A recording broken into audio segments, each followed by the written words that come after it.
சாய்ராம், என் அன்பு செல்லமே, என்னுடைய தங்கமே, பொறுப்பான பிள்ளை நீ. உன் வாழ்க்கையில் தேவையில்லாத கஷ்டங்களை நான் தந்துவிட்டேன். உன் வாழ்க்கையில் நான் எதற்காக இவ்வளவு சோகங்களை கொடுத்தேன் என்று தெரியுமா? உன் வாழ்க்கையில் நீ மிகப்பெரிய ஒரு அந்தஸ்தோடு வாழப் போகிறாய். அதற்கு முன்பு எப்படியெல்லாம் இருக்க வேண்டும், எப்படியெல்லாம் உன் வாழ்க்கையில் நடக்க வேண்டும் என்பது உனக்கு தெரிய வேண்டும். எப்பொழுதுமே எதுவுமே தெரியாமல் எல்லோரிடமும் ஏமாந்து போய் நிற்கிறாய். நீ ஏமாந்து போய் நிற்கக்கூடாது. அதனால்தான் யார் யார் எப்படி என்று புரிய வைக்கவே உன் வாழ்க்கையில் எல்லா விஷயங்களையும் நான் எடுத்தேன். உனக்கு என்ன தெரியும் தங்கமே? நான் ஒரு விஷயத்தை உன் வாழ்க்கையில் எடுக்கிறேன் என்றால் அதற்கு மேல் ஒரு நல்ல விஷயத்தை தான் தருவேனே தவிர உன் வாழ்க்கையில் எந்த ஒரு தவறான ஒரு விஷயத்தையும் உனக்கு நான் தரவே மாட்டேன். இன்பமாக இருந்தாலும் சரி, உன் வாழ்க்கையில் ஒரு இன்பத்தை எடுக்கிறேன் என்றால் நீ அனுபவிக்கப் போகும் விஷயம் உன்னுடைய இன்பமோ அதைவிட அதிகமாக இருக்கும். அதனால் வாராகி இதை நம்மிடமிருந்து பிரித்து விட்டாலே, இந்த ஒரு விஷயத்தை எடுத்து விட்டாலே என்றெல்லாம் நினைக்கவே நினைக்காதே. வாழ்வில் ஒன்று போய்விட்டது என்றால் இன்னொன்று மிக அழகான ஒரு நந்தவனம் போலத்தான் கிடைக்குமே தவிர இப்பொழுது இருப்பதை விட மோசமான ஒரு விஷயம் உன் வாழ்க்கையில் கிடைக்காது. அது இந்த நேரம் நான் உனக்கு தெளிவாக சொல்லிக்கொள்கிறேன். உன்னுடைய வாழ்வில் நீயோ ஒவ்வொரு காலகட்டமும் ஒவ்வொரு திருப்பத்தை நீ பார்க்க வேண்டும் என்று ஆசைப்படுகிறாய்.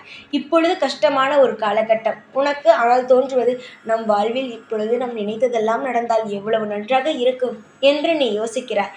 நிச்சயமாக தங்கமே, உன் வாழ்க்கையில் நீ எதை நினைக்கிறாயோ, எதை யோசிக்கிறாயோ, நிச்சயமாக அந்த அனைத்து விஷயங்களும் உன் வாழ்க்கையில் நடக்க ஆரம்பித்துவிடும். உன்னுடைய வாழ்வில் நீ சோதனைகளை கண்டாய். இனிமேல் உன் வாழ்க்கையில் சாதனைகளை மட்டுமே காண்பாய்.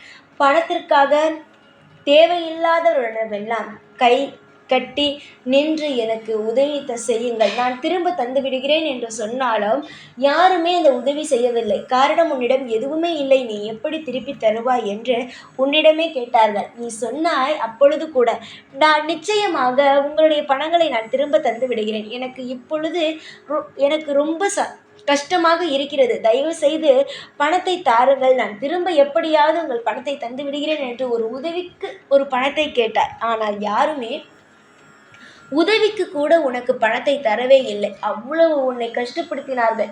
பணம் தரவில்லை என்றாலும் பரவாயில்லை, ஆனால் அவர்கள் பேசுவதும் அந்த நடத்துவதும் அந்த விஷயமும் உன்னை ரொம்ப கஷ்டப்படுத்தியது. இதனாலேயே உனக்கு தோன்றியது, எப்படியாவது பணம் சம்பாதிக்க வேண்டும், எந்த ஒரு நல்ல வழியிலும் நம்மால் வெற்றியடைய முடியும் என்று போராடி கொண்டே இருக்கிறாய். தங்கமே, எல்லோரும் உன்னை கஷ்டப்படுத்தினார்கள். உனக்கு 1 ரூபாய் கொடுப்பதற்கே உன்னிடம் என்ன இருக்கிறது, எதை வைத்து நான் உனக்கு பணம் தருவது என்று உன்னிடம் கேட்டார்கள். தெரிந்தவர்கள், அதற்கு முன்பெல்லாம் உன்னிடம் கையேந்தி நின்றவர்கள், உனக்கு ஒரு ஆபத்து வந்த பிறகு அவர்கள் எல்லோரும் ஒளிந்தார்கள். ஓடி ஓடி ஒளிந்து உனக்கு எந்த ஒரு விஷயத்தையும் செய்யாத பொழுதுதான் தெரிந்தது நீ எவ்வளவு பெரிய முட்டாளாக இருந்திருக்கிறாய், எல்லோருக்கும் எவ்வளவு விஷயங்களை செய்து ஏமாந்து இருக்கிறாய் என்பதை நீ அப்பொழுதுதான் உனக்கு சொல்லவே ஆரம்பித்தது உன்னுடைய மனது. நீ எவ்வளவு பெரிய விஷயத்தை எல்லாம் இழந்திருக்கிறாய், இவனை பார், நீ உனக்கு உதவி செய்ய இவன் யோசிக்கிறான் என்று. இத்தனை பேரை புரிந்து கொண்டாய் அல்லவா? அதற்குத்தான் நான் கஷ்டத்தை கொடுத்தேன். நீ எல்லாரையும் புரிந்து கொண்டாய். மனிதர்கள் என்றால் யார், உன்னுடைய உறவுகள் என்றால் என்ன, உன்னை சுற்றி சுற்றி வந்தது ஒரு உறவு, அந்த உறவும் உன்னிடம் எதுவும் இல்லை என்று போய்விட்டது.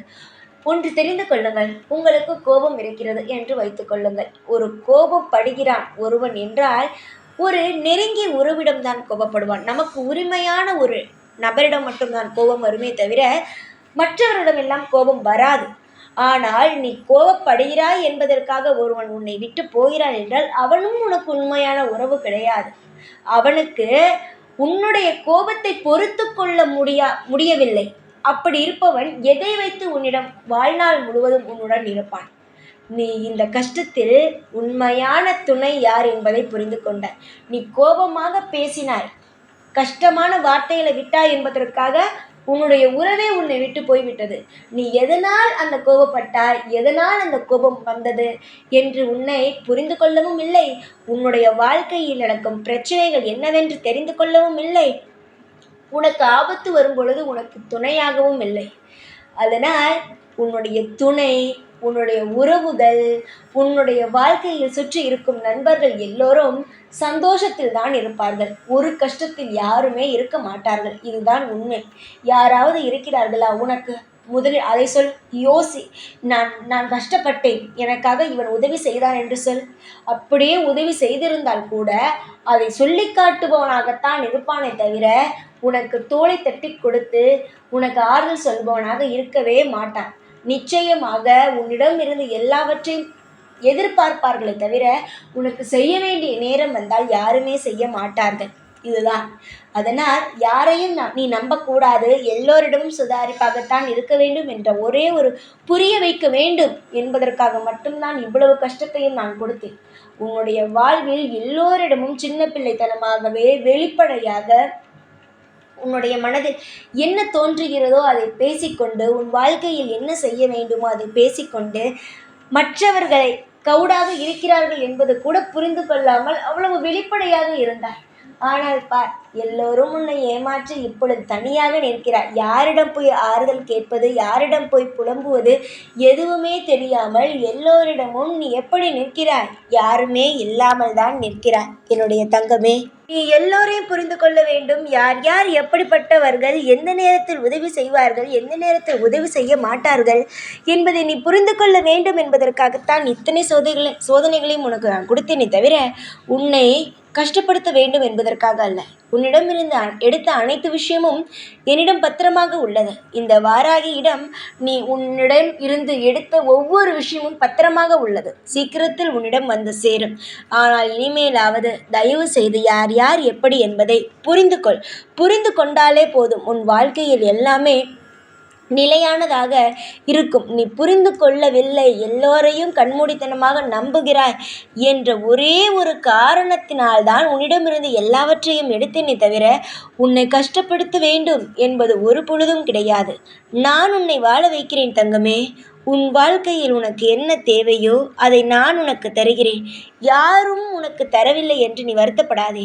எந்த மனிதர்களும் உனக்கு உதவி செய்யவில்லை. கஷ்டமான சூழ்நிலையில் யாருமே உனக்கு ஒரு கண் துடைத்துவிட, உனக்கு ஒரு நல்ல ஆறுதலான வார்த்தையை சொல்லக்கூட யாருமே இல்லை என்று வருத்தப்படாதே. உனக்கு எல்லா நிலையிலும் இந்த வாராகியானவள் இருந்து உனக்கான அனைத்து விஷயங்களையும் செய்து கொடுத்து உனக்கு இப்படித்தான் வாழ வேண்டும், இந்த சூழ்நிலையில் இப்படித்தான் இருக்க வேண்டும் என்பதை நான் உனக்கு சொல்லி புரிய வைக்கிறேன்.